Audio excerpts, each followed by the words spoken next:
Okay, everybody, we are going to head over to DanSpence94 for Metal Gear Solid All Bosses in just a moment. And the schedule has updated as well to highlight Dan Spence's run. Excellent. The schedule is live on the thing, so that's good. Anyway, we're going to go ahead over to Metal Gear Solid All Bosses. Before we do, we did get a new £50 donation in by Viper. So thank you very much, Viper, for that donation.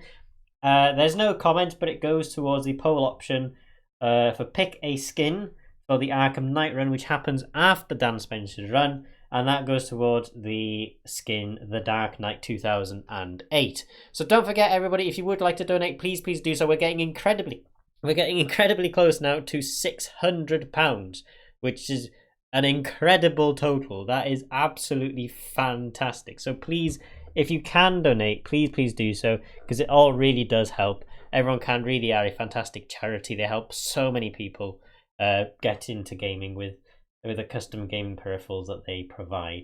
So, and also don't forget about the polls as well for the Arkham Knight run, which happens after Dan Spence's run. But before we get on to Arkham Knight, we have Metal Gear Solid to show you all, of course. So we're going to go over now to Dan Spence for that run. Just letting you guys know, the text and stuff will be wrong for a bit, but I'm going to sort that out as we go into it. But I'll let Dan Spence do the talking in just a moment. I just need to get his channel up, actually. I forgot what the channel is. No. Yeah, I know. That's right. Hold on. There we go. Right, there we go.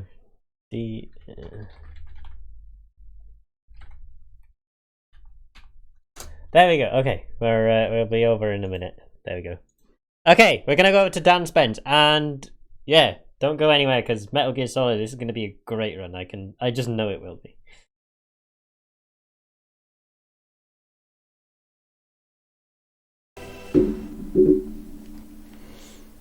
Okay, we are now clear to start. All right, I'm ready when you are, dude. Cool. Let me just get the text stuff. So if you want to do introductions or anything quickly first, and then we'll get started. Yeah, cool. Just let me know. Cool. Yeah, do you want to just introduce yourself and stuff first, and then so I'm just doing the text stuff on it. Oh, are we live? Apologies. Yeah, we're live. No, hi guys. Yeah, so my name's DanSpence94. Today we're running Metal Gear Solid All Bosses. Not to be confused with glitchless, because we do use a couple of glitches here and there. A lot of people think All Bosses is actually glitchless, but there's going to be a few interesting glitches that we're being able to use to our advantage on this run. If you saw my run yesterday on Devil May Cry as well, I appreciate you sticking around for that. And also shout out to Viper, who's just been on, another Mancunian lad, top bulk, one of our good friends. So it was really good to see his run earlier. But yeah, all bosses on normal. The category actually stands for basically every single boss who has a health bar needs to be dropped to 0. We can't skip any bosses like we would do on any percent. So timer just starts as soon as I hit normal. So once InstaSim's ready, we'll crack on. Yeah, we are ready. All the text is now correct, and all the information on the screen should be okay. If anything is incorrect, everybody just spam it in the chat and let me know. Well, don't spam it because spamming is naughty. But just let me know as quickly as possible if there's anything incorrect. I think we're all okay. So whenever you're ready, feel free to start. All right, so I'll get a countdown from 3, 2, 1, go, and then we'll jump into it. Yeah, so count down and then we'll start. Cool. So 3, 2, 1, go. So this is the PC port of Metal Gear Solid. Now, a lot of people don't know that there was a PC port of this, but it was actually ported over from the PlayStation by 5 people, which means it's completely destroyed, and it lets us do a lot of stuff we wouldn't be able to do on the PlayStation version. I'll get into that a little bit quicker, a little bit more down the line. But straight away, we're already in the docks area here for 2 minutes. So what I'm going to be doing is I'm going to be farming alerts. Now, the alerts actually don't come into play until endgame.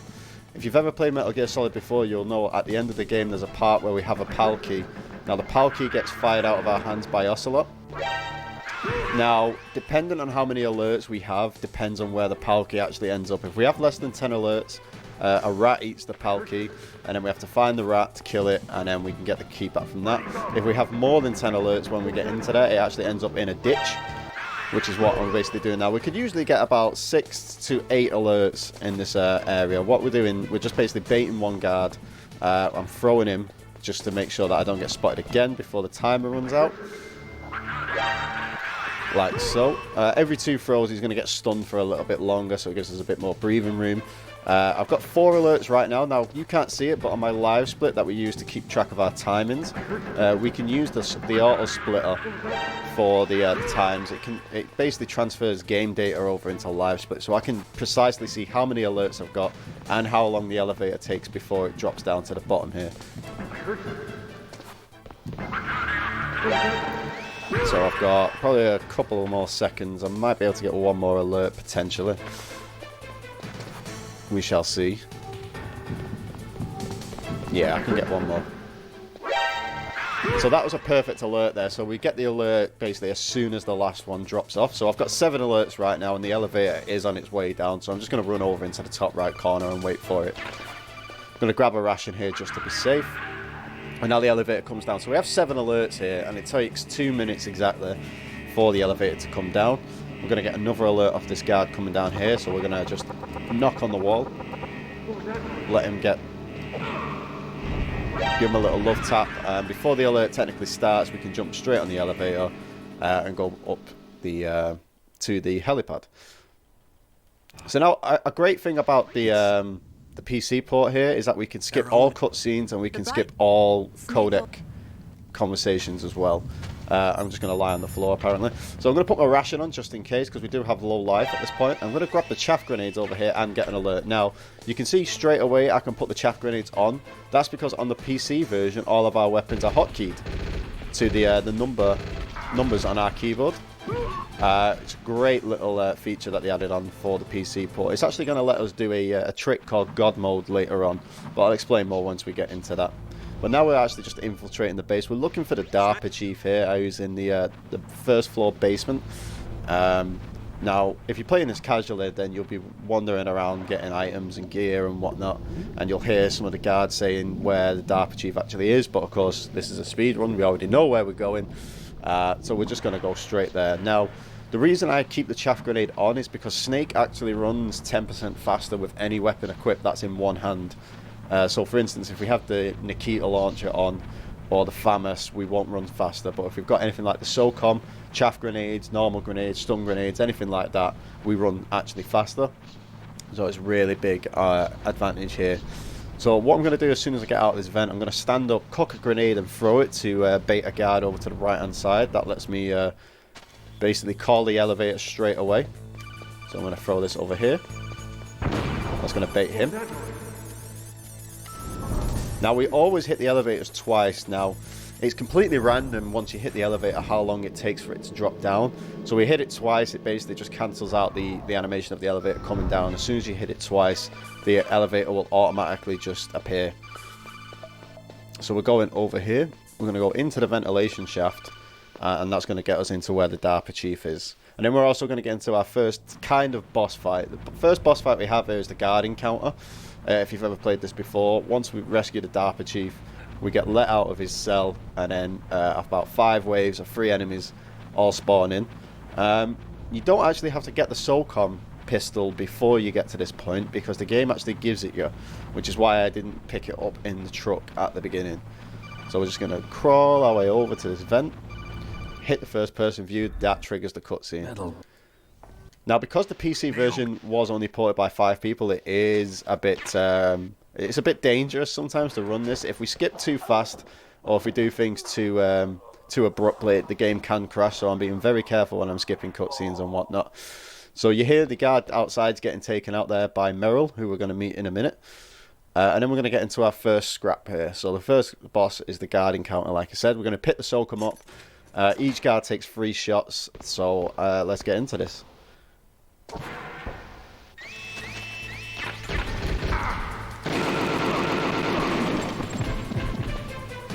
What are you waiting for? So after each wave, some of them are going to drop rations, some of them are going to drop ammo. I'm telling you, so we really want to keep an eye on our ammo count here. We have backups just in case for the next boss fight coming up. But we want to basically just hit them as... Oh, so I hit that one time less than I should have done, but luckily Merrill was there to save the day. So we just stand in this corner. which basically gives us a perfect vantage point here. So we're going to get some grenades thrown in now. That basically signifies that this is the last wave. And that's the guard encounter. So like I say, it's about 6 waves, 5 or 6 waves there of 3 enemies at a time. And then we get a little codec cutscene where we see Psycho Mantis trying to mess with our heads a little bit. So that there, straight away we got what we call a God Elevator. So as soon as we press the button, the elevator appears. Otherwise, we'd have to press it twice. So I am a bit low on ammo here. So I need to go get some C4 to blow up a wall here to get to the next fight, the Revolver Ocelot fight. But we're also going to grab some SOCOM ammo in another room down below us, just to basically make sure that we've got enough ammo for the fight. And we're going to try and get him in basically a bit of a loop here.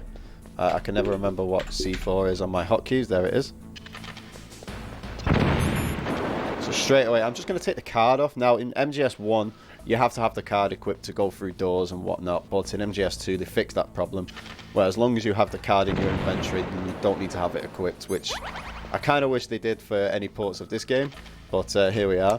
So I'm going to hotkey straight to my SOCOM again and get straight into the second fight.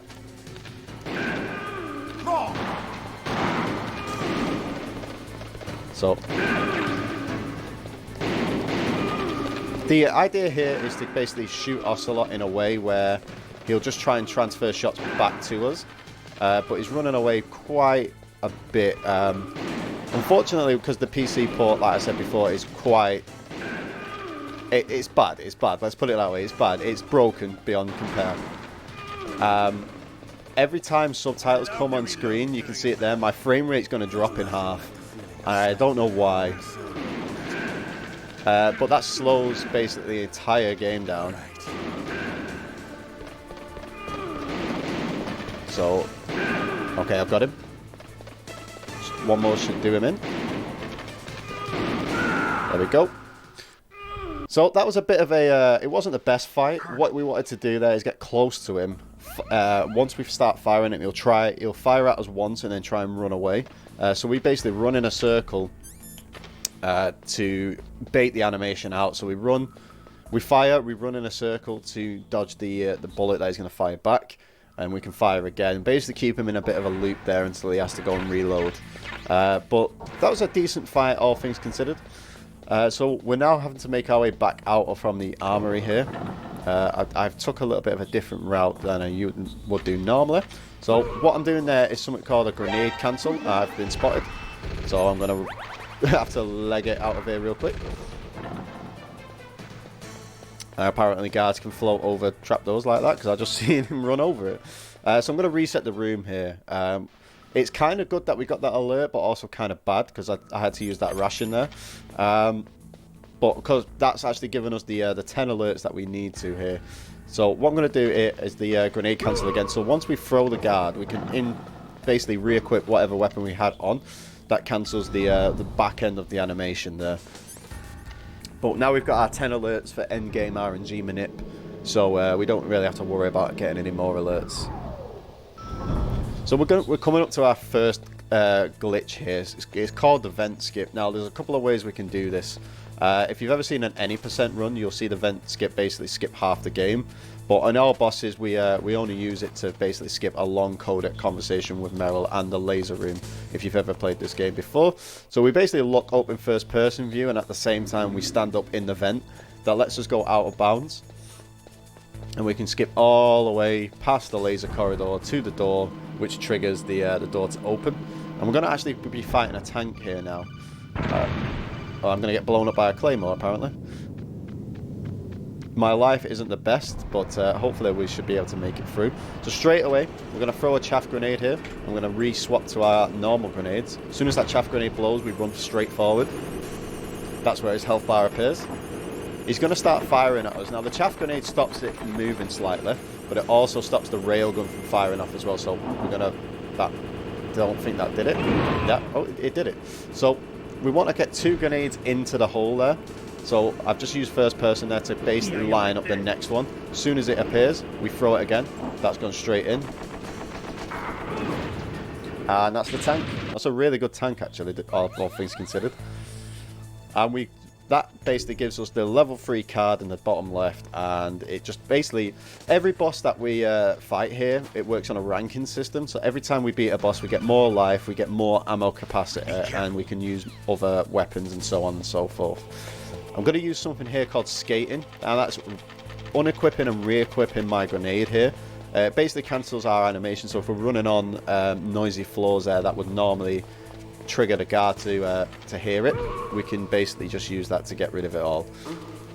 We throw that guy again and re-equip the chaff grenade as per usual, and we go straight down into the basement here to go and grab the Nikita launcher.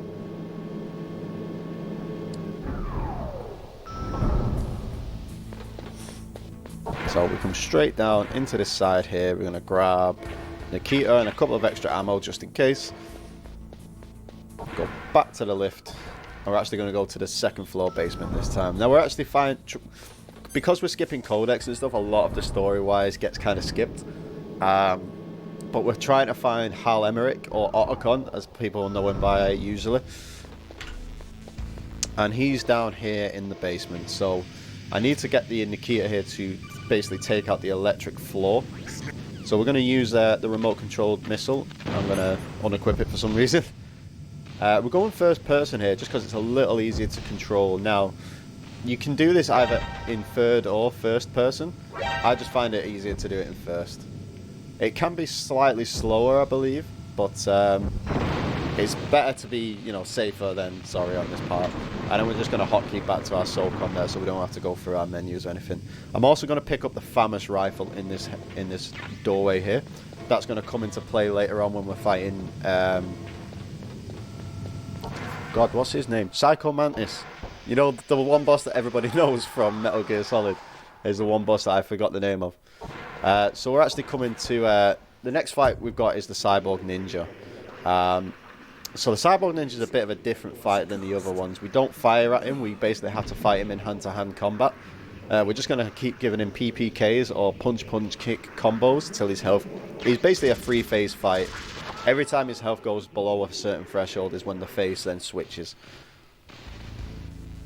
So we have to start on with a weapon equipped. But after a couple of combos, he will start running away and put his sword away. So that basically is our cue to basically just fight him hand to hand.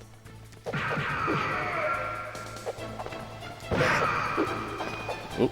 So I only hit him once there. So I am going to have to compensate for that drop combo there. But as you can see, with every time he speaks, my frame rate just absolutely plummets. I still don't know how to get around that, I'll be honest. But if we run towards him with a weapon equipped, he'll start running away from us, or he'll do a couple of different things. So we just want to make sure we don't have any weapons on. So that punch kick there will compensate for the one that I dropped earlier. And we're just moving out of the hitbox of his little stomping attack there. And we've actually got best RNG because he's actually just going from side to side on us instead of going all over the place here. Why does this happen on bad runs? I do not know. But he tried to give us a little bit of a kick there, but we managed to counter him just in time. Now he's going to go invisible. If you can believe that. The stealth camouflage for the ninja is actually a lot better on the PlayStation version than the PC version. So you can kind of see the outline of him when he drops down from wherever he's hiding. So that's why we use our first person view there, just to keep an eye on where he's going to drop. So I didn't see him there, so he must be over here. Hurry up and catch. So he's on the right hand side. Ideally, we want him as close to us when he drops down as possible. Of course, that's not always possible. And after a while, he's going to go into this kind of like third phase. Now, instead of running around and teleporting now, he's just going to go all Goku and start instant transmission to try and clock me in the back. So we hit him with a combo there. We bait the teleport again, and we just carry on this kind of like little cycle. That's it. I remember that punch.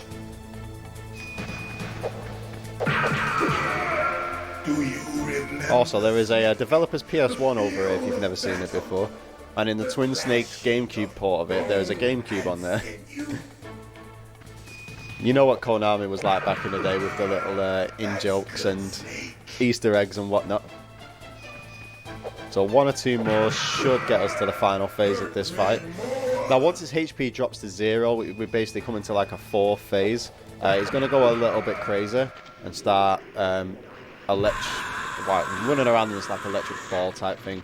So he's got 3 positions he'll go into, and as soon as the ball kind of drops down like that, we will fire. It's the only time he's vulnerable to firing.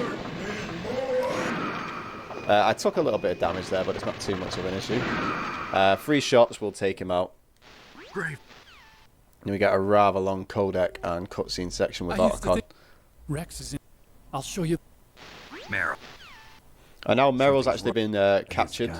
So she's actually disguised as an enemy soldier here, so we have to go and find her as an enemy soldier.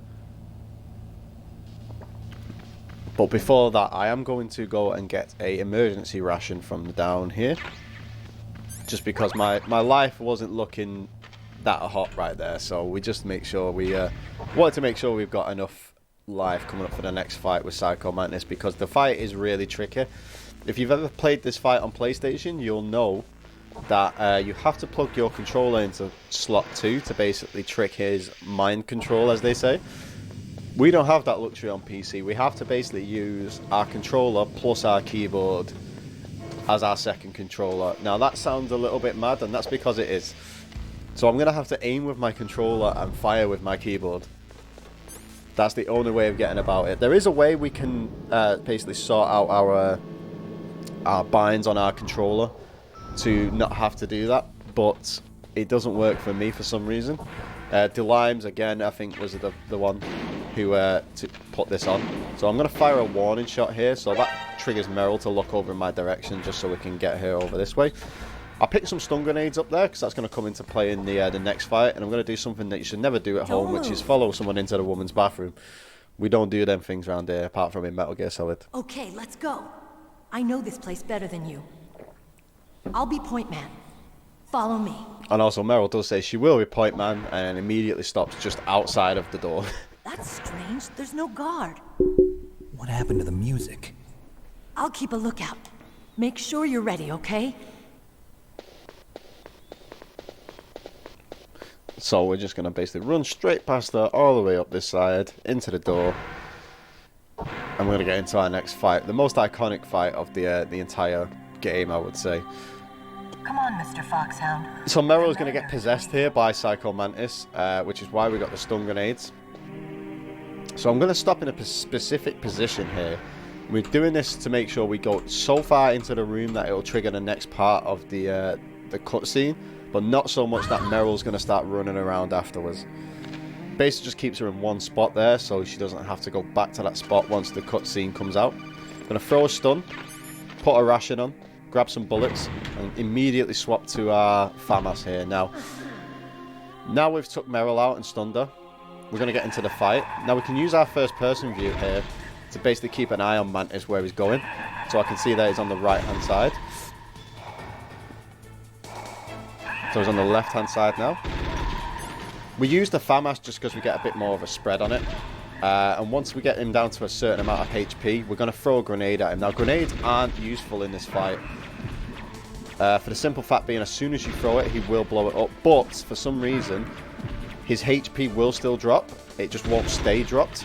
So we're just getting to a threshold there where once the grenade takes his health HP down to where we need it to be. He's over here. So I'm going to just hit him a couple more times. Swap to our grenade. Now this should... There we go. Now I blew myself up by accident, but it's fine. But I am currently on the floor, so this is where hotkeys can come into play, because I am on the floor. I'd have to get up and swap back to my stuns, but I can just hotkey the stun grenade. But we actually skipped that complete phase somehow. So now Meryl's going to get back up again, and we just have to throw her to knock her back out again.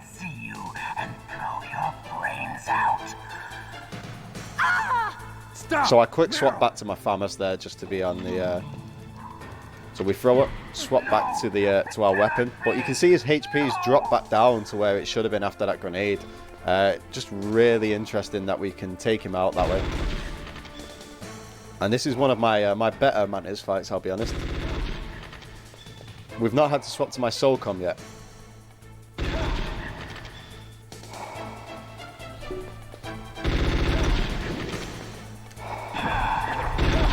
Okay, so I'll swap to my SOCOM now just for the last few shots.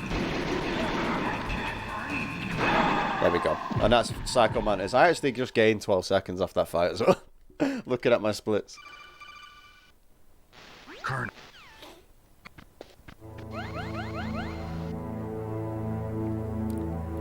Really interesting fight with a lot of cool mechanics there. I'm just going to grab some bullets and a ration just to be safe for the next fight coming up. So the next fight coming up is actually Sniper Wolf. I'll take point. Normally, all the bosses so far that I fought, we would skip on an any % run. By using the vents glitch that I showed earlier in a completely different fashion, where we can basically warp into the torture section after the Sniper Wolf fight. We also then skip the Hind D fight, but on all bosses we have to fight all of them. Anything with basically a boss health bar, we have to drop to 0. We can't skip any of them. It doesn't mean we can't cheese the hell out of them though, which is what I'm going to do a few fights later on down the line. So I'll explain something now whilst I've got the chance. We're going to go and get a weapon called the PSG-1, which is our sniper rifle. Now the PSG-1, when we're going into the animation, because it forces Snake to go prone on the floor, we basically have invincibility frames. And by using our hotkeys on a keyboard, we can interrupt that animation and basically keep iframes. And basically it makes us invincible, and we can still walk around, fight, we can still hit switches, etc. And that's what we call God Mode Exploit, or GME for short. We switch from the PSG-1 to our chaff grenade because they're on 0 and 9 respectively. We just basically switch between the two, and that gives us the opportunity there to go completely invincible. And also, if we're crouched at the same time, it lets us go out of bounds as well. Well, Meryl's here. She's gonna basically say, here's where all the mines are in this Pretty good, this area. Now you need to really take care and notice where she was walking there. Mantis dove into my mind, I was Otherwise we're going to get a claymore to the face. Are you impressed?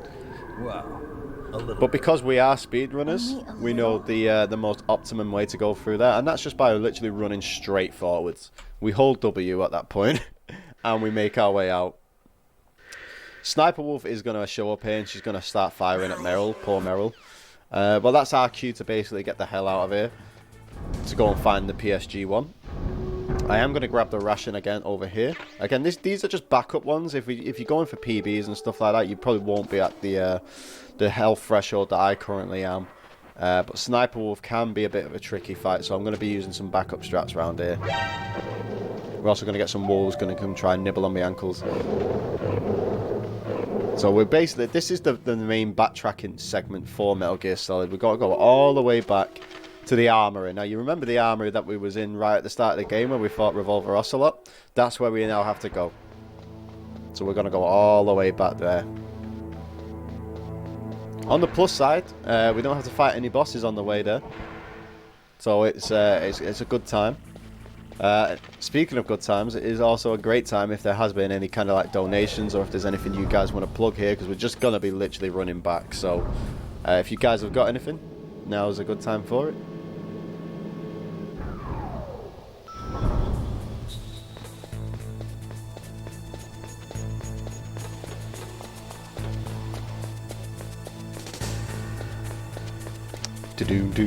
I do really like the music in this game, I'm not going to lie. The music's so cool.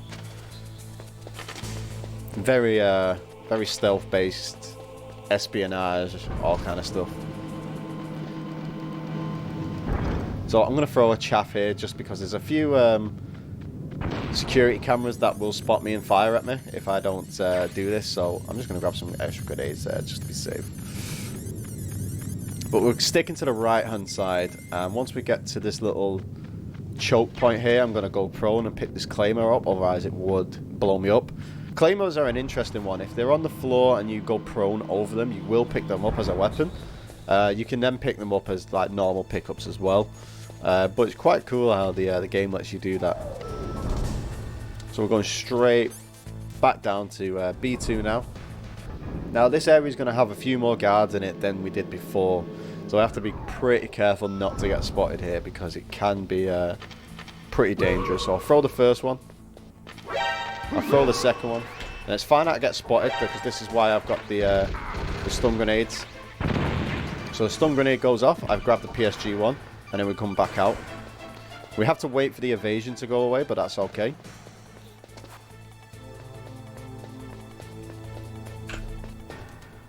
A cool feature of the PC version here is that you can actually go first person and move around. By double tapping the first person view button, we can actually move around like we would do in MGS 2 or 3. A little added feature there on the PC version only. Ping! But now we've got the PSG one. I'll show you how God mode works, and then I'll explain it again if you missed it earlier. But basically, we're basically just, you know, interrupting an animation of Snake going prone with the PSG one. So I press 0 and then 9. I am now invincible. It doesn't look like I am, but I'm going to prove it by walking into the fire of this. There you go. You can see I am invincible. Now that only works for as long as we stay upright. If we go prone, then we lose God mode. Okay. Why is the door not opening? There we go. That doesn't usually happen, but here we are. Now God mode, that's a precise reason of God mode that's why we don't basically use it everywhere. Once we're in God mode, we have to do a couple of things if we want to actually interact with items and whatnot. I also forgot to throw the chaff grenade there. There we go. So ideally we wanted to throw that guard and then throw a chaff grenade straight after. Now in this area and this area alone, we do not want to get spotted at all. If we get spotted, gas will start leaking in, and it'll be a very bad time for everybody involved. There's pretty much no way of getting out of it unless you have a gas mask and can hide for the amount of time needed to get rid of it all. I'm also going to get the diazepam in there for the sniper wolf fight. Normally we would just basically elbow through the shakiness of the sniper wolf fight, but given how bad my last marathon run for this went, I'm making sure I pick the diazepam up this time. It also just makes the fight about 5 times easier than it is. Okay, so I'm just going to grab the extra ration there as well. Now, because we have the PSG one, I can actually go out of bounds here. So I open the door, I crouch, I use God mode. That lets me go out of bounds. So I'm running in directional down to the left, down right at the moment. Once we hit this light, I start going forward. I go first person just so it's a bit easier to use as a guide. Where that ration is there, so we go prone and that hits the trigger for this area.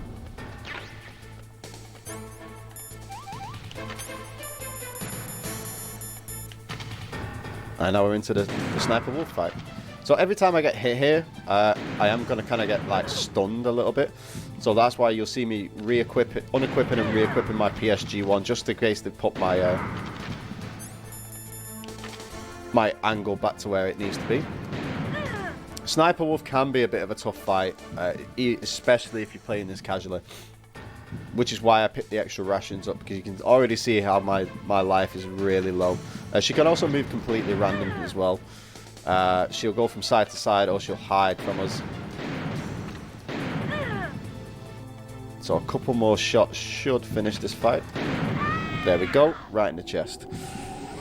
And you'd think Wolf is dead, but alas she is not, as we'll find out soon. So I re-equip the card here and go back to this door. I go God mode to go out of bounds. Same thing again, we move to the bottom right. As soon as the camera starts shifting like so, I go first person just to make it a little bit easier. I go prone to get rid of God mode, and that triggers the next scene. It basically saves a couple of codec conversations and whatnot. And this is the only cutscene we can't actually skip for some reason. Everyone after this we can skip, just this one alone we can't.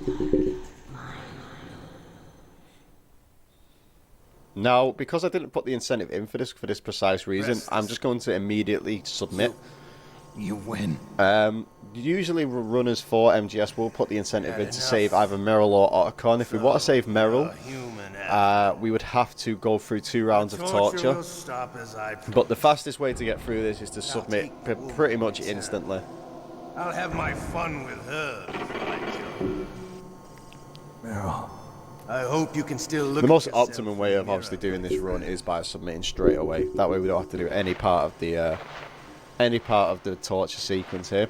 We get dragged off to our cell and then we can escape. Damn, I caught a cold. That witch. She took my clothes. Now, if we were doing any percent, the vent glitch that we would do at the start would basically put us in this area. Shut up. We would skip a good half an hour of the whole game by doing the vent skip. So what I'm doing here is, so every time he's moving from point to point, I'm making sure he's telling me to shut up by punching the air.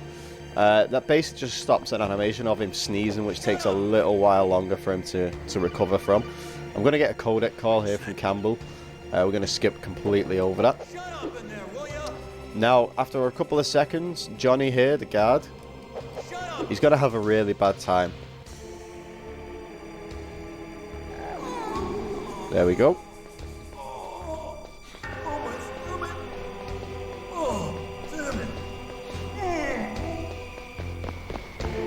So he's going to run off, bless him.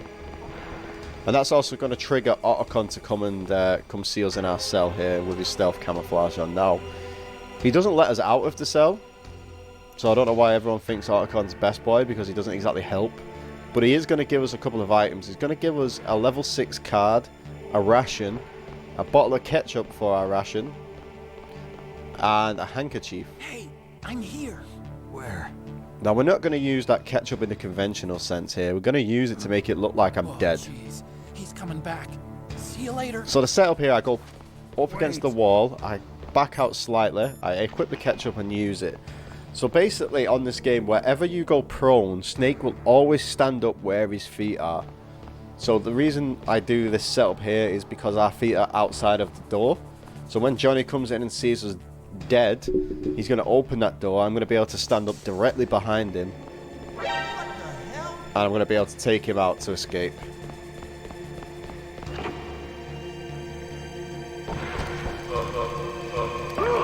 And I'm just going to equip the card straight away just to cancel that kind of like wind down animation there at the end.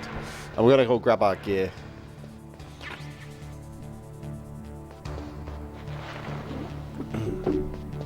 So we've got all our stuff back, plus the PAL key and all that kind of gear. We're going to go straight back to where we were and basically carry on the game and our investigation. The only difference now is that we have our PSG-1. There's a good couple of areas where we can just use GME or God mode to go straight through the area. One of which is the Claymore minefield in the next part of this. So again, I'm just going to press 0 and 9. Go first person. I'm going to do this in first person actually. I quite like running across here in first person. It's quite cool. I'm just going to go grab these grenades over here as well, just to be on the absolute safe side. The only thing about being in first person like this is that you can't actually pick... See, now the door opens. I don't know why that didn't open before. Someone's having my eyes out here. But when you're in first person like that and moving around, you can't actually pick anything up. So you have to come out first person to do that. But we follow this line here as well, like last time. We throw the guard and throw the chaff grenade straight away to take the camera out in the top left there.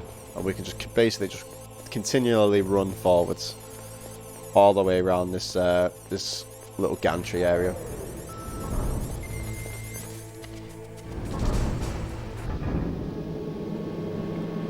Also having GME as a strat right now, we don't have to pick up any other rations or basically have to worry about our health ever again. Even in the second Sniper Wolf fight that we'll be getting into later on, we use the Stinger missile instead.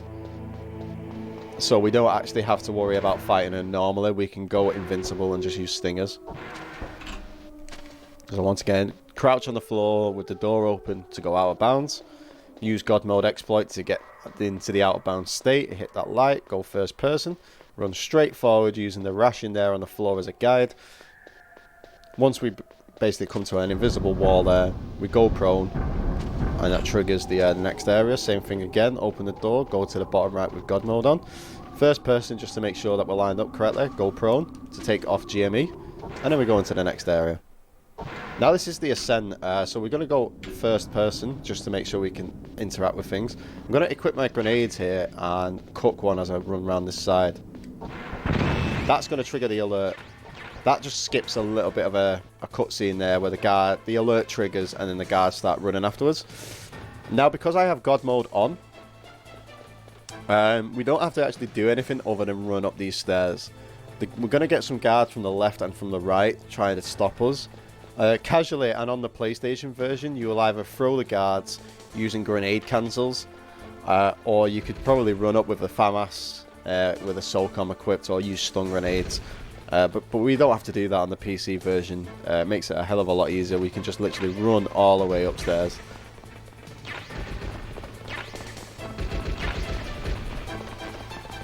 And just gives us a lot of items there as well. So you can see they are firing at me and trying to hit me as I'm going up. But because we basically keep those iframes from when we equip the PSG-1, we're completely invincible. So we just run all the way up and we don't have to worry about a thing. I'm just going to throw one just for memes. But that would be the strategy on the PlayStation version or any other version other than the PC. We'd probably only bother with the guards in front of us. The ones behind us don't really seem to be that much of a threat. Although this one's coming right up behind me here. He's going to just try and hit me. So the ones behind us, we don't really have to worry about it. Now, you can tell you come to the end of this when the camera angle starts changing. I tried to... you can throw a grenade there as a bit of like a meme. Once you run past it, the guards will just be slightly behind you, so you can take all the guards out if you so choose. It doesn't change anything, it's just something fun to do whilst we are moving our way around. I'm going to equip the rope here and go out of bounds in the same way as I did before, just to trigger this next cutscene. We're going to hold X to skip the cutscenes of the hind appearing, just so we can go straight into the repelling sequence.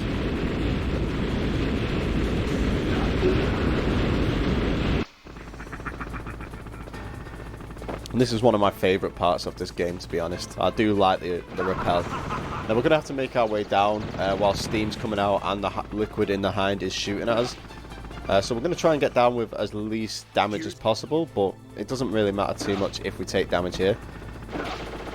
Because as soon as after this part is finished, we can go God Mode again. So like I say, we don't literally have to worry about our health other than this one section. And if we're quick enough, we don't take as much damage as you could do at this point anyway.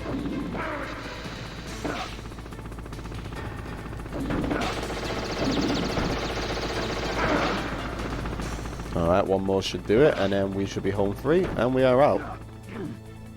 And now it's time to go fight the hind as well.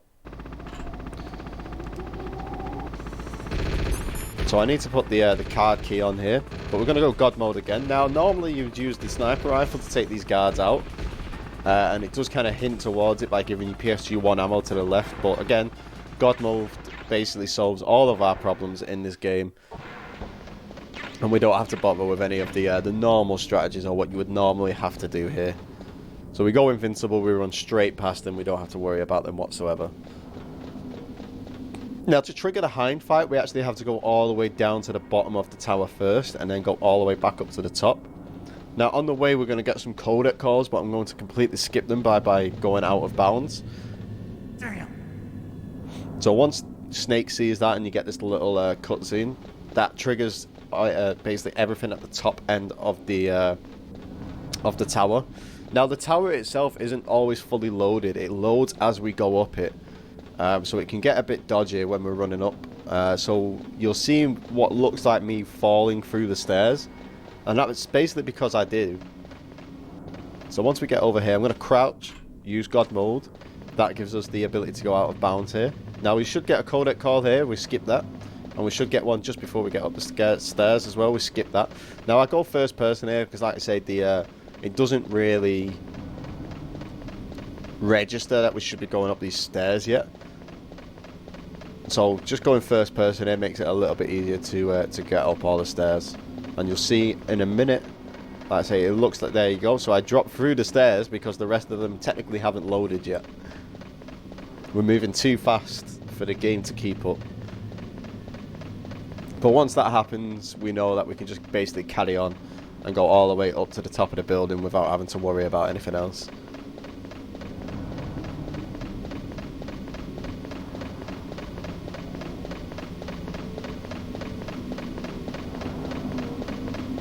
Once you hit the ladder, you can go prone to get out of God mode and out of bounds, and then come out of first person mode, and then we're on the hind fight. The hind fight's pretty simple. It's just literally stingers. So we're going to fire one now. I'm going to try and get him. So he's going to go to the side here. So I'm going to fire a stinger off. I did that a little bit too early. We basically want to hit him twice every cycle. So we're going to hit him once, and then he's going to basically run away from us. If you can run away in a helicopter. So in the meantime, as soon as his iframes stop, I'm going to try and hit him twice. If I could actually get into position, that is.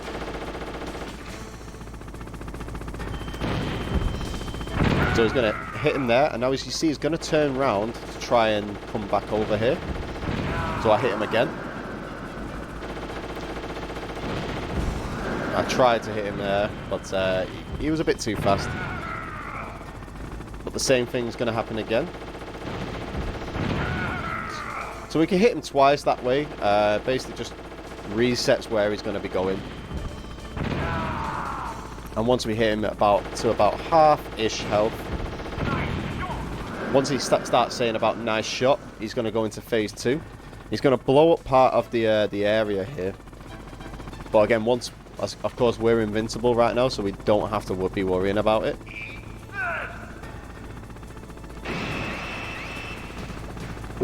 This is also the fight where runs come to die. There's been countless runs where I've got to this point, and the hind's just not playing nice at all. And you can lose quite a few minutes here, depending on how he wants to behave. He can duck under the building, which basically makes our rockets null and void. We've got to wait for him to come back up.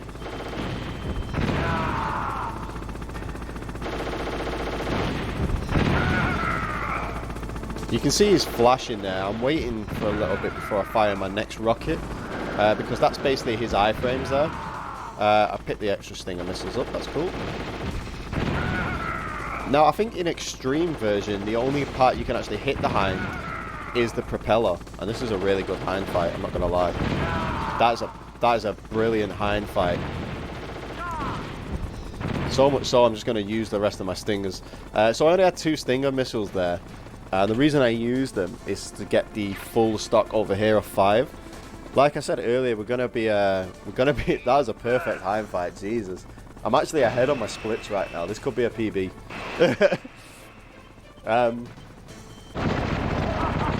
So anyway, so the hind, yeah, so as I said before, when we get to Sniper Wolf 2, we're not going to fight it conventionally, we're going to be basically cheesing the fight using stinger missiles. Yeah, I'm 43 seconds ahead, and I was over a minute behind a moment ago, so you can see exactly where the time saves and losses can occur on that fight. This is phenomenal right now, guys. So anyway, the hind's down. We think Liquid's dead, but of course he's not. We're going to be going all the way back down here now. So I go God mode because there's going to be some machine gun turrets every couple of levels here. So you can use chaffs. You can use grenades to blow it up as you're on the way down. But the way I do it, I just like to use God mode and just run basically straight down here. And then we're going to get into the Sniper Wolf 2 fight. We're going to be skipping the I don't know exactly what it's called, but the 4 dudes in the elevator. We skip that fight by going out of bounds, and we can basically just drop straight into the Sniper Wolf fight. And again, Sniper Wolf 2 can be a little bit tricky because it's quite hard to see where she can be running with the Stinger. So we could get time save, we could lose it. Knowing my luck, I'm going to lose all of that. I just got off the Hind fight, so we'll see what happens. So we go out of bounds and we go straight to the left here. We drop down. As soon as you drop down, that's basically your cue that you're there. And then we go to the door and we trigger this fight.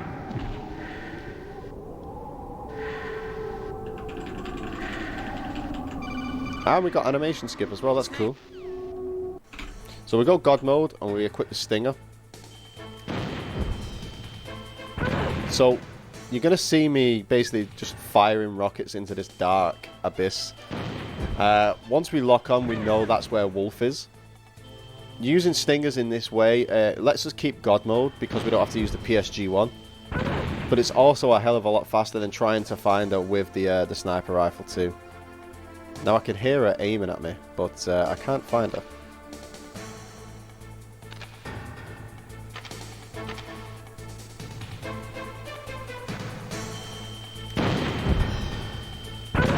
There's basically a line that we kind of have to like keep looking towards, which is this one I'm kind of trying to keep my eyes on.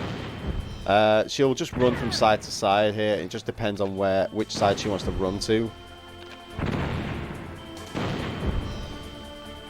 One more should do it.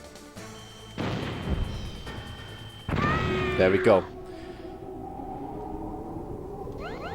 We're also close to a minute now over my last PB, so this could be a PB run, ladies and gentlemen. And we're basically going now, we're going into the Disc 2 area of this now. Sniper Wolf 2's down. We're going to Vulcan Raven as our next boss. We open this door, we go God mode to go out of bounds, which lets us go all the way straight over here to the door. We're going to go through the door, go prone to trigger it there. So the elevator is going to start coming up now. So we go out and come back in. That basically just forces the elevator to be at the top position here. And we're going to get into another fight here on the lift. So I go God mode just to be invincible, and we're gonna PPKO, punch punch kick combo all three of these guys off the side there, and that's the elevator fight. We used to try and run behind them and throw them off. It is probably a tiny bit faster, but the more consistent way of doing this is by giving them a quick combo to knock them off instead.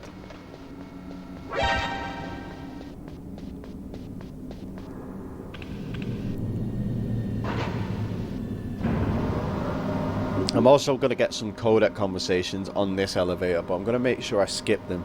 This is the only elevator we can use God Mode exploit to go out of bounds and skip these codec animations, codec calls. If we do this on the way back when we're going to and from the PAL key sections, it can make the PAL key go back to its original shape quicker because the gain time is still running. So we make sure we don't use it.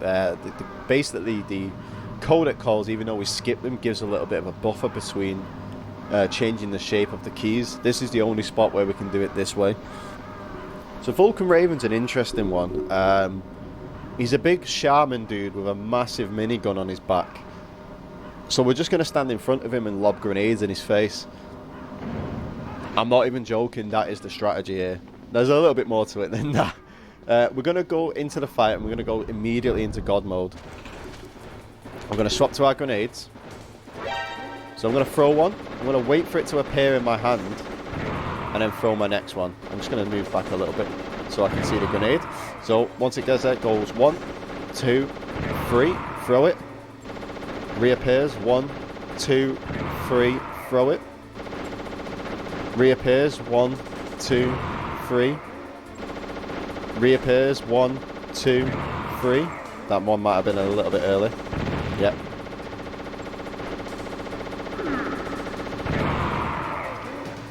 So there's two ways. You can wait for it to reappear and wait 3 seconds, or you can wait for the explosion textures there to basically just go away. And that's Vulcan Raven. We just stand in front of him and lob grenades at him. It's a great little fight. You call that a knife? This is a knife. Or a minigun at this point. So we just use a chaff here just to get rid of all the security cameras. And we grab the extra stinger ammo later on, because the next boss we have is Metal Gear Rex. A very interesting boss indeed once we get there. But we're going to have to do a little bit of backtracking and forward tracking here with the PAL key that we're going to get uno memento. So we have our 12 alerts here going into this section. Now, if you remember, I said right at the start, if we have more than 10 alerts going into this part, that manipulates the positioning of the PAL key into the ditch instead of in the rat. I think more than 20 alerts will give a completely different RNG as well. So we're going to go and find Ocelot and Liquid in the section where they're trying to activate Metal Gear.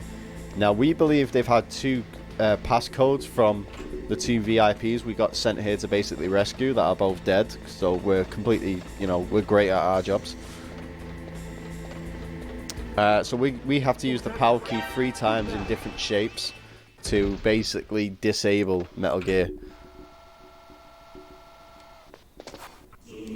Snake. So we're going to get another alert here. So basically in that cutscene, I have the key on me and Revolver Ocelot shoots it out of my hand and locks the door.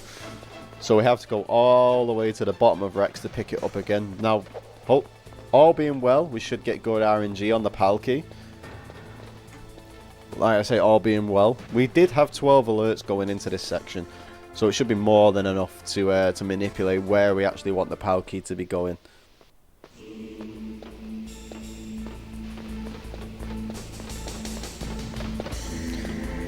So there's 3 different types of RNG we can get here. The first one is rat RNG.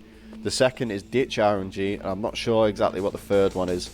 So by getting 10 or more alerts, we've basically put the PAL key in a ditch. Now there's a couple of different places it can come up here. So we just got to check each of them.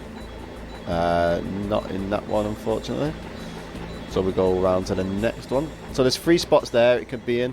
For some reason it's not in that one, so we're going all the way down this side. And there's the PAL key. Now, if we hadn't got those alerts, a rat would appear and eat the PAL key that we would have to basically chase around to kill to get the key back. And that can be a huge time loss. I think on my first run here, I lost about 3.5 minutes. It's a strange one when it comes to that PAL key.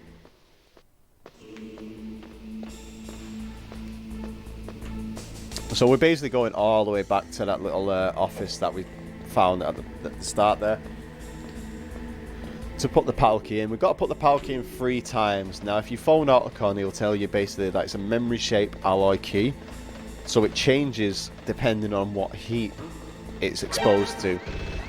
So we need to expose it to extreme cold and extreme heat. So the first one, we go straight in. Doesn't matter about getting spotted by the camera, we're already in and out before it even becomes a problem. So we use the PAL key the first time there. And now we've got to go and freeze it for the next one. So if you remember when I fought Vulcan Raven, how cold that area was, it was like a big fridge. That's where we got to go back to freeze the key. Now that one's a bit easier because it's not as far to go back to the console where we have to put the key into. But there has been runs, I've had runs, and I know other runners have had runs where we have to go and melt the key, so we have to go all the way back to the blast furnace, which is the first area we go into after the Sniper Wolf 2 fight. We get back all the way to the console and the keys change shape. So we have to be very careful. Very, very careful. It takes exactly 1 minute for the key to transform once you hit that room. Which is why I also have live split open so I can keep my eyes on how long I'm in that room for. But I always leave it a second or 2 more just to be on the absolute safe side.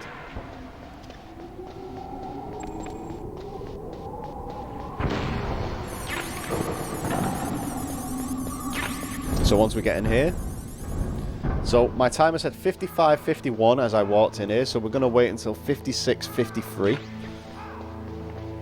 So that's just basically just over a minute there. It's a 1 or 2 seconds over. We just make sure that we have that extra buffer just to be on the safe side, that the key does in fact change, because we're not going to be checking it. But once we get all the stinger ammo and stuff from around the corners here, we open the door, we go God mode, just to basically go out of bounds. That way, once we hit the time threshold, we can just go prone and activate the door straight away.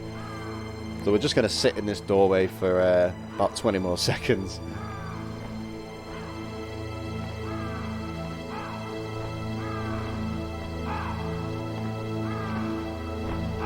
Ten seconds to go. This is, as you can clearly see, the most action-packed part of the run. It's great. So I'm gonna check it because oh, never mind. Okay, so it's fine. That was a bit squeaky. I went to check it and accidentally went prone. So luckily it has changed shape. Otherwise we might be in a spot of bother. We'd basically, if the key hadn't changed shape, we'd just have to go back out of the room and back into the room for another minute. So it is precisely a minute's time loss if you don't change the shape properly.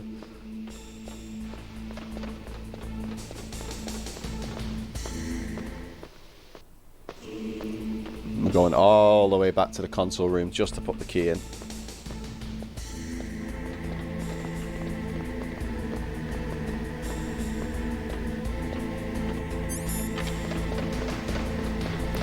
Gonna go God mode here so I don't have to worry about the guard around the corner. We can just completely run past him.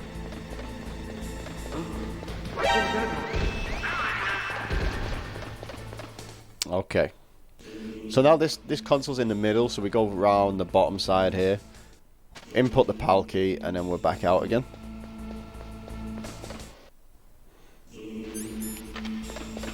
God mode again so we don't have to worry about the guard.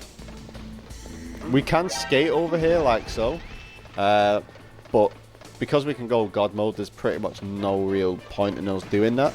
We can just go God mode, go first person to make sure we can still interact with items such as the ladder, and then we can go basically straight forward and we don't have to worry. We've got 20 alerts now. I'd say the only reason we would skate over those areas would if we be on extreme and we're going for a big boss rank, because we can't get a certain amount of alerts, if I remember correctly. That's the only reason that I can think of why we wouldn't just not bother just going straight through and farming the alert as we can go past it.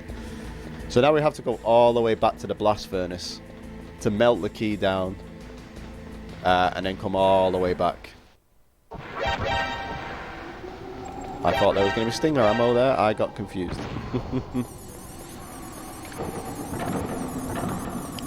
We go straight through, back through the freezer.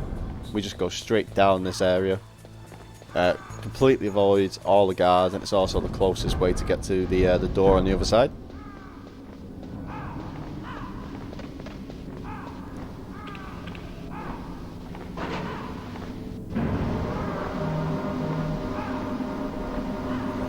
And now we just basically have to just wait on these elevators. So I'm going to punch some crows whilst I'm waiting. Or ravens. I don't know if they're crows or ravens, to be honest.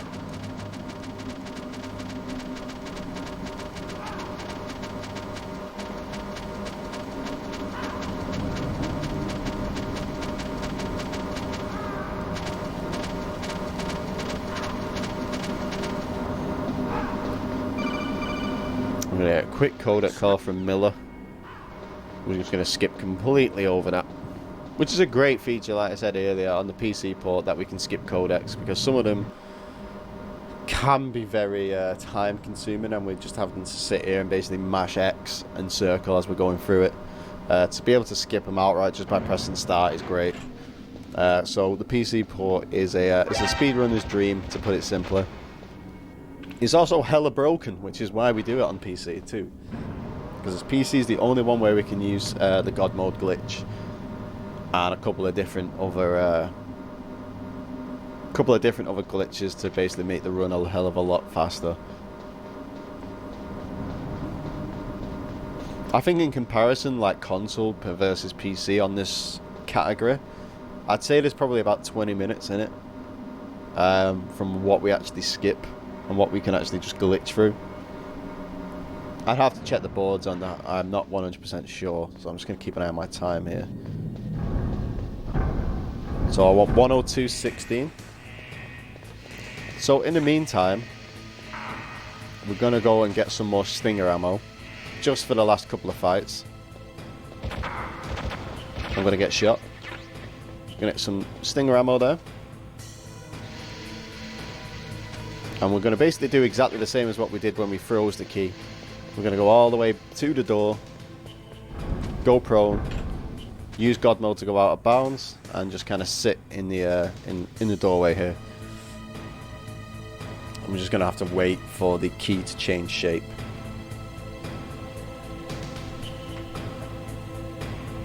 I think I said 102.16, so we'll leave it till 102.17 on my live split as it states right now. Just to make sure we're using that couple of seconds buffer each side. Mind if I just slip in a quick donation advert then, if we have a minute? Perfect, yeah. Cool. So, just a very quick reminder, everybody, that we are, of course, doing this as a charity event. We are now at a very comfortable £579.35 in total donations, which is absolutely fantastic. We're super, super close to £600. So if we can get to 600, that'll be absolutely incredible. We're really close to it. And we have a couple of polls for the next speedrun, which is the Arkham Knight any % hard run, which will be by One-Eyed Deacon. So please do donate to those polls, and let's try and see if we can influence that one. So there is a big head mode poll, and there is also a pick a skin poll. Choose one of those options when you are donating, if you can, please, because that would be absolutely incredible to see which one of those options. Big head mode has had a big contest. We're very, very close to seeing it, but at the moment, no is just edging ever so closely ahead. So if you would like to see that, please consider donating, and and we'll hopefully get as many donations as we can. If we get to £600, that'd be absolutely incredible as well.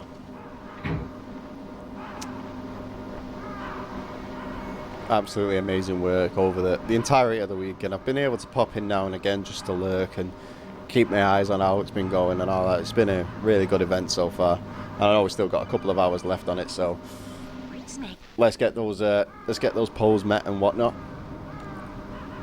I've just seen in the chat there, Captain Nibblesworth, are we possibly up for beating the PB? Right now, yes, but that can all change once we get to the final boss fight of it.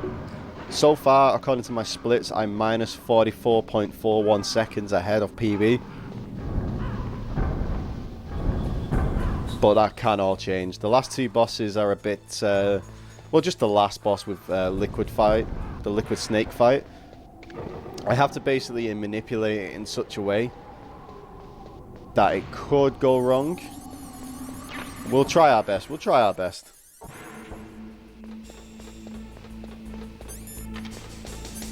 Just making sure that one's still red there. Don't want to get all the way up to the top there and it not be red, because we would be in for bad times there. And no PBs today. So where we're up to right now is we're at the last key now. We're going all the way back up to Rex to put the last key in to disable him.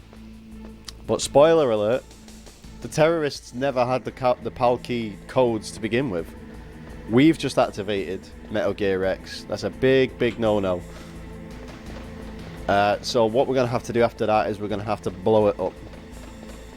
Snake's been absolutely tricked. The person we thought we've been speaking to this whole time, which is our Master Miller, is actually Liquid Snake in disguise. And he's basically tricked us into activating Metal Gear. Thank you. We're going to get locked in here and gas is going to start coming in, so we're going to have to ring Otacon real quick. Just ringing him is enough like that, and you can skip it. It basically just triggers him to just triggers an invisible timer to basically get him to unlock this door for us. I hacked in. And straight out, there's Liquid. Hi, Liquid. Why have you took your shirt off, bro?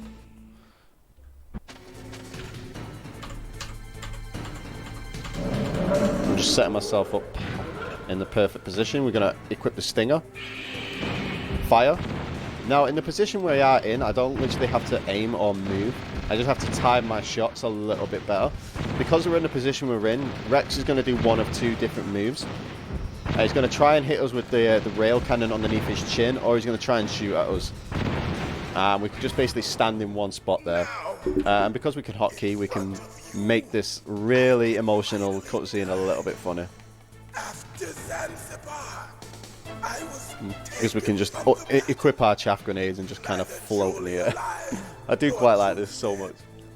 an undying shadow in a world of light. But soon it will finally end. So phase 2 of the Rex fight, pretty much the same again. We go God mode, stand in a certain spot. And we're going to just basically fire rockets at Liquid.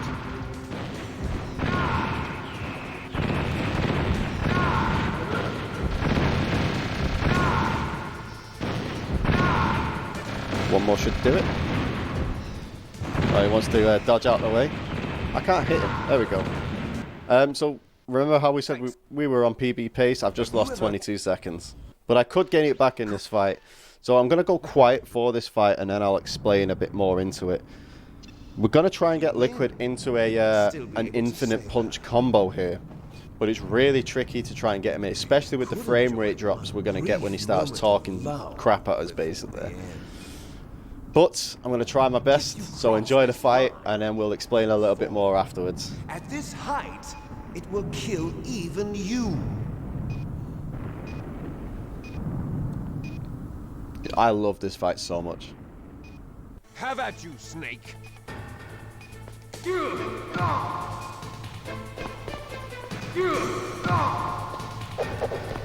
Oh, that wasn't meant to happen.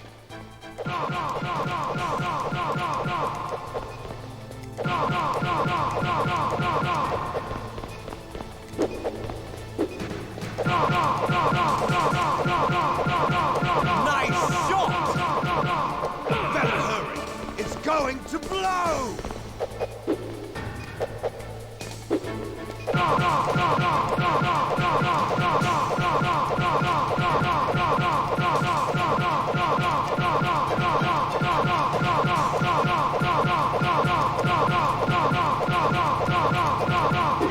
There we go. That's Liquid fight. So basically what you want to do there is basically get him into a 2-punch combo, and you can reset your animation so you don't have to do the kick. If you kick him, he's going to get iframes. So we basically just keep on punching him twice in a row and stopping. And in that way, it just makes it a little bit easier of a fight and a little bit quicker. You saw there, he did give me a bit of a love tap at one point. So that fight has phases 2. Oh, Ocon, I'm going to need you to stop talking here, mate, because you're absolutely decimating my frame rate. So anyway, as I was saying, we just get him in basically an infinite punch combo, so we just punch him over and over and over again. And now we're actually coming to the final stretch here. So I'm setting up for the next phase here. So as soon as the van turns around as it did there, I'm already aiming where I kind of need to be. Good job, Snake. Let's go. This is only one of the only sections as well where you can aim and fire in first person. For some reason they didn't put this in any other part of the game. Here they come. But like with the Sniper Wolf fight, I'm going to get stunned each time I take any damage. So I want to make sure I just get him on the spread there. Okay. You did it, Snake. So now we're coming. Liquid Snake's going to come back, even though we punched him about 100 times in the face, and he fell off of a Metal Gear. We want to basically aim at him to make him swerve, and then fire as he's swerving over. depending on where we aim at him, he's going to cause him to do one of two things like this. So we get him to kind of swerve over as we're firing once his iframes disappear. We want to keep him on the left-hand side if we can, which is why I just kind of aim. So once we stop swerving when we're aiming at him, we know we're coming to the next part of the fight here. So we actually do need to hit him a specified amount of times. I don't know how many of that is off the top of my head. I've actually never looked into it. I kind of just wing this part, I'm not going to lie. But you just want to keep aiming and firing at him and manipulating his movement to keep him on your left side. That just makes the fight a little bit easier when it comes to the switching. So he's gonna. This is the next stage again. So he's gonna come behind these like pillars. We're gonna get into a certain position here, and we can basically just keep aiming in the same spot. It's a bit tricky to get into that spot to start with, and then I don't have to kind of move. So we're just gonna basically just keep firing at him here, and he's gonna go right up beside us. We're just gonna hit him a couple more times. 1 or 2 more should do it. There we go. Okay, so time's coming up when we hit the score screen. So I just need to skip about 100 cutscenes right now. So I'll give you guys a shout when it comes. And time. That's a 1:12:30. That is a 9-second PB. A 9-second PB. We went from being close to a minute faster than PB to 9 seconds. Like I say, you can lose a lot of time in the last few fights there, but we made it. No deaths as well, which is great, because our last run that I did at a marathon, I died like 3 times. But yeah, great run. Amazing run in some places there. The high and D fight, spectacular, if I say so myself. But yeah, I hope everyone enjoyed that. That's Metal Gear Solid all bosses. I suppose, if InstaSim, do we have time for a quick glitch exhibition before the next run? We have about 10 minutes if you can show it in that time. I can indeed. It'll take me about 5. Yeah, that's fine. No worries. You can do that then. That's if the game doesn't crash. Please don't crash. Like I said, this game was ported over by 5 people. Oh, the game crashed. Does the game crash? Because I'm looking at Windows at the moment. Yeah, so we might be okay. Yeah, no, we're fine. We're good. We're good. Hey. Right, so I'll just do it on easy, just so it's easier. So, just to show off a little bit here, whilst InstaSimmons in the background can set up the next run. My controls are not working. Just give me 2 seconds here. So I'll explain. So you saw me at one point, we did the vent glitch. Now the vent glitch let me go out of bounds for literally, I don't know, 10 seconds if that. I'm going to show everyone how to do this and skip half of the game. I'm sure everyone wants to know how to break their favourite games like I do, right? I just noticed that we finished a hell of a lot faster than estimate. So let's have some fun. So because I'm only going to show off the glitch here, I'm not going to bother getting any too many alerts or anything like that. We're just going to go hide up in the top right hand corner.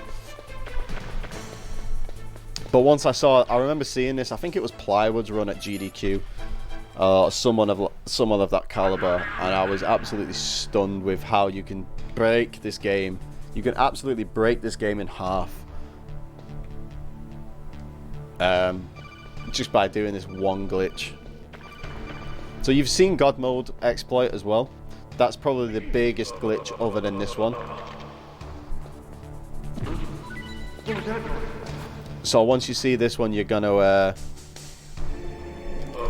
want to play the PC port of Metal Gear Solid. That's all I'm saying. Well, actually, saying that, this glitch actually is in all versions. You can do this in the PlayStation version as well. I believe. I might be wrong on that. I'm sure I'm not, but I might be wrong on that. But all we got to do is we're going to start in the docks as we always do.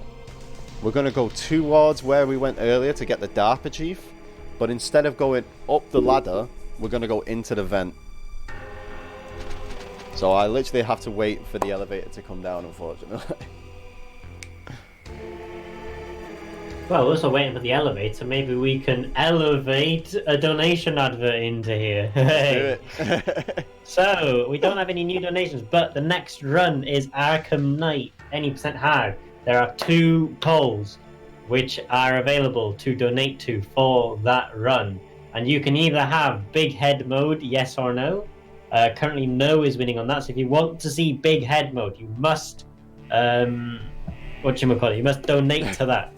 Because there's only, £16 difference between yes and no at the moment, and no is currently winning. So all we need is £16 and 1 pence to see that. And we've also got the pick a skin where the Dark Knight is currently winning. So if you want to influence that, get those donations in, because they all go towards EveryoneCan, a fantastic charity based in the north of England in Manchester. They help disabled kids get into gaming, and they also have a gaming centre in Manchester where kids can go there and play games together. We're very close as well to £600 in total donations. We're only £20.65 left before we can actually get there. Let's get to the £600, because that would be absolutely fantastic if we can get that. It all goes to a fantastic cause. EveryoneCan are a hugely amazing charity, so please get your donations in if you can. Damien has also posted the link in the chat for you guys. Please get those donations in, and I'll read them out as they come in.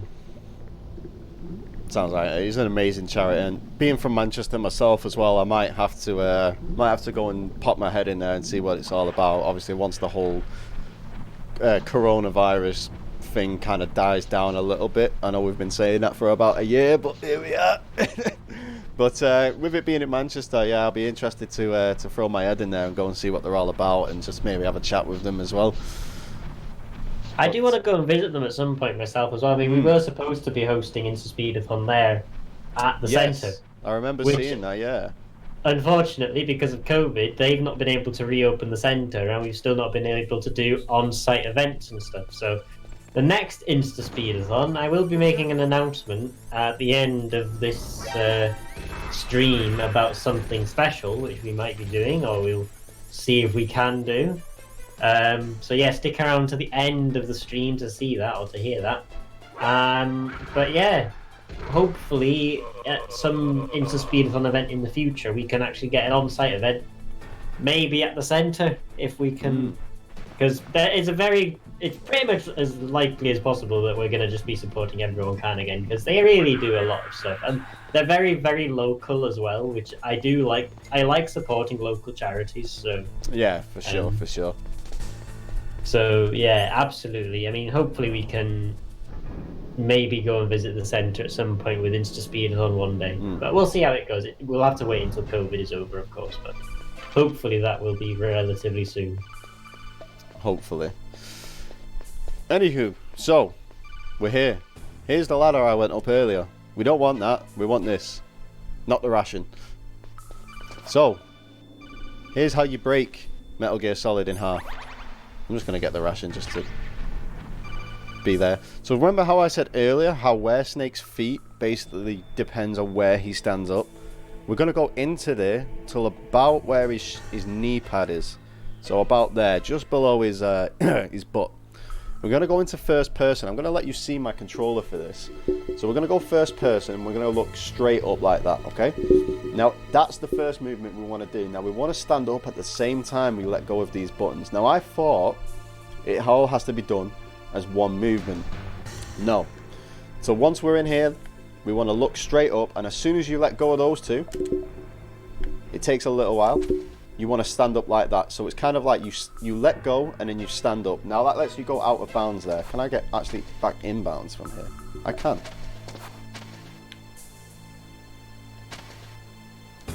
Oh, let me see if I can get back in bounds here now.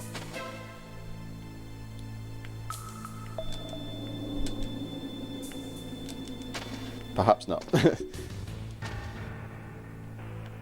Have we just broken the game? I think I broke it more than I intended. Oof. But that's fine.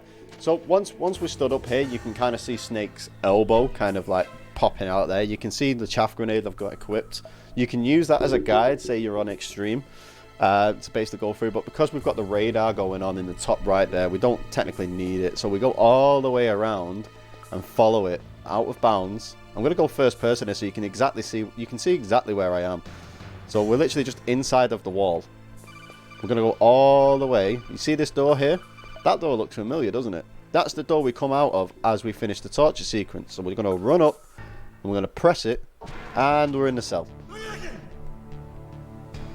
So if you remember earlier, it took me about 40 minutes to get to this part. That could save 40 minutes. And we beat, that's half of the game done. And a fun fact is that we still keep our weapons and whatnot. I don't know why. Nice. Okay then. So there you go, that's how you break Metal Gear Solid in half.